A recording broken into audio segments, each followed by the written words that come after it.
Hello everyone. Today we are going to tell you about a few things that you keep in mind in case you face a fall. In case when you're falling, the first step is to stay calm, take a long breath and do not panic. In case your leg is stuck under the bike, well, use the other leg to free yourself from under the bike. Secondly, find a safe zone to stand or sit and rest. Being near the bike immediately after the accident might still be a hazardous zone to be in. Then, don't take off the helmet. Open up the visor, breathe a little more air. Taking off the helmet might further increase any injury that might have occurred on the head. Analyze your body, check for any injuries and stains that might have happened. Slowly open the helmet, open the jacket, remove your gear, be more comfortable, and then walk towards the bike to inspect it and check what went wrong with the bike.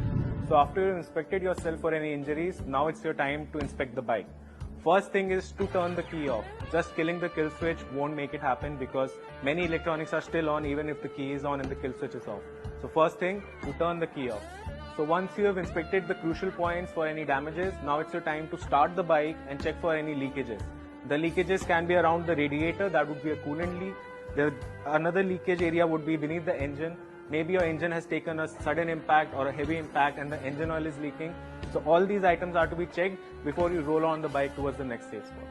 Nextly, you need to lift your bike up. So if you have help around, use some help, lift the bike up with the help of few people. If you don't have any help around, what you need to do is grab the handlebar with your one hand and grab the rear